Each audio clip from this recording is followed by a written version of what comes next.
నమస్తే, welcome to our channel. Tirumala Tirupati దేవస్థానాలకు చెందిన ఎస్వి గోశాల అకస్మాత్తుగా ఎందుకు వివాదాల్లో చిక్కుకుంది?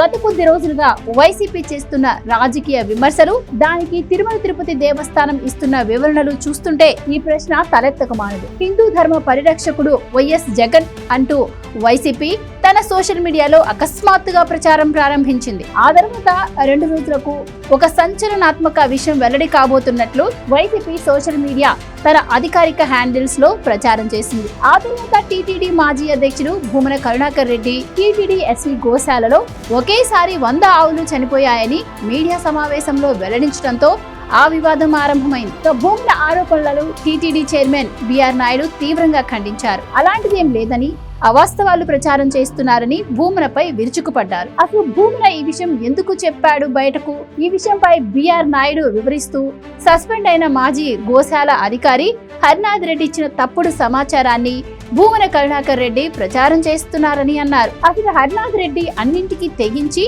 భూమనకు సమాచారం ఇవ్వడం, దాన్ని వైసీపీ అధికారిక సోషల్ మీడియా హ్యాండిల్స్ ద్వారా విస్తృతంగా ప్రచారం చేయడం వెనుక ఆసక్తికర విషయాలున్నాయి. రాష్ట్రంలో కూటమి ప్రభుత్వం ఏర్పాటు కాగానే తిరుమల తిరుపతి దేవస్థానాలను సమూలంగా ప్రక్షాళన చేయాలని భావించి చర్యలు చేపట్టింది. అందులో భాగంగానే శ్రీవారి గోశాలపై విజిలెన్స్ విచారణ జరిపింది. నివేదిక బయటకొచ్చింది. టీటీడీలో జరిగిన అక్రమాలను వెలికి తీయడంతో పాటు భవిష్యత్తులో అలాంటి తప్పులు జరగకుండా చర్యలు తీసుకోవడంలో భాగంగా విజిలెన్స్ నివేదిక బయటకు రాబోతున్నదని తెలిసిన వెంటనే వైసీపీ నేతలు ముందుగానే గోశాలపై ఆరోపణలు ప్రారంభించారు. 100 ఆవులు చనిపోయినట్లు ప్రచారానికి తెరతీశారు. వైసీపీ సోషల్ మీడియా అంతా ఇలాంటి పోస్టులతోనే నిండిపోయింది. మొగుణ్ణి కొట్టి మొగసాలకి ఎక్కినట్లు టీటీడీలో గత ప్రభుత్వంలో జరిగిన దారుణాలు ఎక్కడ బయటపడతాయో అనే భయంతో ముందుగానే రోడ్డెక్కి కూటమిపై నిందలు వేస్తున్న వైసీపీ నేతల ప్రయత్నాల్లో భాగమే టీటీడీ మాజీ అధ్యక్షుడు భూమన కరుణాకర్ రెడ్డి ఆరోపణలుగా వెల్లడైంది.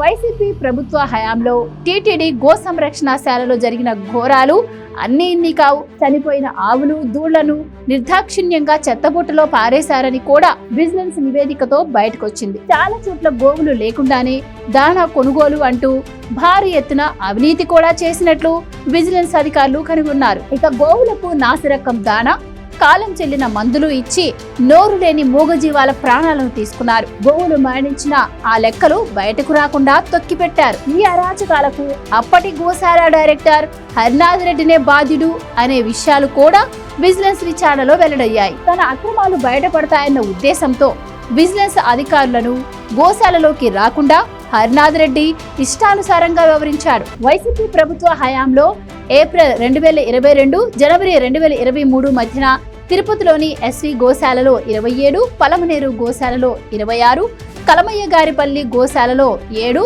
మొత్తం కేవలం 10 నెలల వ్యవధిలో 60 ఆవులు, దూళ్లను నిర్లక్ష్యంతో పొట్టనబెట్టుకున్నారని విజిలెన్స్ నివేదిక స్పష్టం చేస్తుంది. గత ప్రభుత్వ హయాంలో తిరుపతిలోని ఎస్వి గోశాలలో ఆరోగ్యకరమైన ఆవులు సైతం వసతులు లేమితో ఇబ్బంది, నిర్లక్ష్యంతో చికిత్స అందక ఎన్నో మూగజీవాలు మృత్యువాత పడ్డాయి. ఎప్పుడు తయారు చేశారు, గడువు ఎప్పటి వరకు ఉంది అనే వివరాలు లేని నాణ్యతా లోపపు దాణా విజిలెన్స్ అధికారుల కళ్ల పడకుండా కుట్రలు చేశారు. విరాళంగా వచ్చిన గోవుల రికార్డులు కూడా సరిగ్గా నిర్వహించలేదు అప్పటి గోశాల డైరెక్టర్ హరినాథ్ రెడ్డి. ఇక తిరుపతి జిల్లా ఎర్రవారిపాలెం మండలం కలమయ్య గారిపల్లెలో ఆవులు లేకున్నా అక్కడి గోశాలలో దానాకు టెండర్లు పిలిచారు. ఎస్వి కమలయ్య గారి పల్లెలోని గోశాలలకు కలిపి పశుగ్రాసం గుత్తేదారుకు 1.78 కోట్లను చెల్లించారు. బయోమెన్యూను ఎన్రిచ్డ్ బయోమెన్యూలుగా తయారు చేసేందుకు క్యూబ్ బయో ఎనర్జీ అనే సంస్థతో ఆవు పేడ, ఆవు మూత్రం, కరెంటు, యంత్రాలు, నీరు, షెడ్ల వంటివన్నీ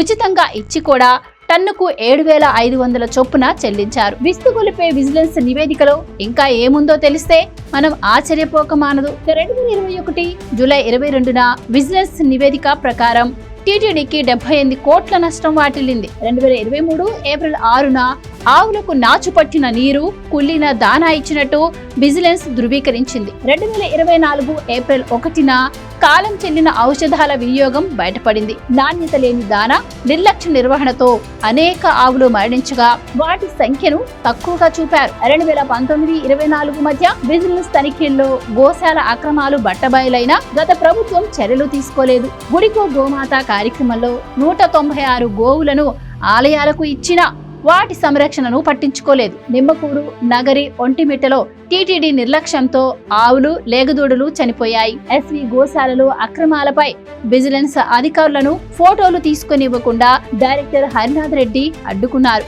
సాధారణంగా ప్రతి నెల 15 ఆవులు అనారోగ్యం, వృద్ధాప్యం వల్ల చనిపోతే 2024లో మొత్తం 179 ఆవులు మరణించాయి. 2025 జనవరి, మార్చి మధ్య 2700 గోవుల్లో 43 మాత్రమే మృతి చెందాయి. కూటమి ప్రభుత్వం అధికారంలోకి వచ్చిన 3 నెలల్లో ఎస్వి గోశాలలో 59 దూడలు జన్మించాయి.